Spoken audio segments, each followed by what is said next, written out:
Hello అండి, నేను మీ doctor Swapnasri, MD general medicine, Vijayawada. ఈరోజు హెచ్పివి వ్యాక్సిన్ అనే దాని గురించి మాట్లాడు. సో ఇది ఏ ఏజ్ వాళ్ళకి ఇవ్వచ్చు అనేది 9 to 45 ఇయర్స్ మధ్యలో ఉండే అమ్మాయిలు అబ్బాయిలు కూడా తీసుకోవచ్చు.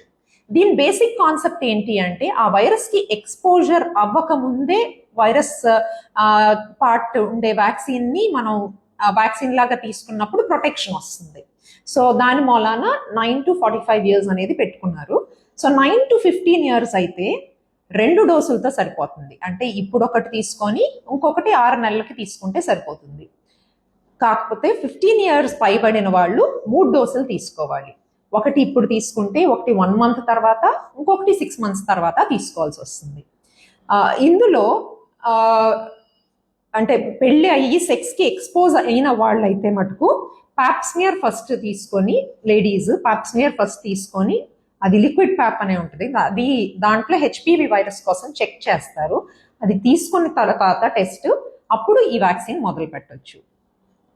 ఈ మన ఇమ్యునైజేషన్ ప్రోగ్రామ్ ఉంటుంది కదా, అడల్ట్ ఇమ్యునైజేషన్ ప్రోగ్రామ్ లాగానే చైల్డ్ ఇమ్యునైజేషన్ ప్రోగ్రాంలో మన గవర్నమెంట్ దీన్ని ఇన్కార్పొరేట్ చేయడానికి ట్రై చేస్తుంది. ఈ ఇన్కార్పొరేట్ చేయడానికి ట్రై చేయడంలో ఒక ప్రాబ్లం ఏంటి అంటే కాస్ట్. ఇది చాలా హై కాస్ట్ ఉండడం వలన వాళ్ళు ఇంకా లో కాస్ట్ బడ్జెట్లో చేయడానికి ట్రై చేస్తున్నారు. రీసెంట్గా 24లో సీతారామన్ గారు, మన ఫైనాన్షియల్ మినిస్టర్, ఇది నారీ శక్తి అనే దాంట్లో లేడీస్ అందరికీ at least 80% of ladies in India should get covered with this vaccine అనే దీంతో అప్రూవ్ చేశారు. కాకపోతే అది ఇంకా ఎఫెక్ట్లోకి రాలేదు. 2023లో సీరం ఇన్స్టిట్యూట్ ఆఫ్ ఇండియా అనే కంపెనీ వాళ్ళు ఇండియాలో ఈ వ్యాక్సిన్ తయారు చేయడానికి ట్రై చేస్తున్నారు. అది ఆల్రెడీ చేశారు. It is almost similar to Gardasil 9, అంటే థర్డ్ వ్యాక్సిన్ సిమిలర్గా ఉంటుంది అని చెప్తున్నారు. బట్ ఇంకా మార్కెట్లో అవైలబిలిటీ లేదు. So let's wait for that. అప్పుడు కాస్ట్ ఎఫెక్టివ్గా అవుతుందేమో. Thank you.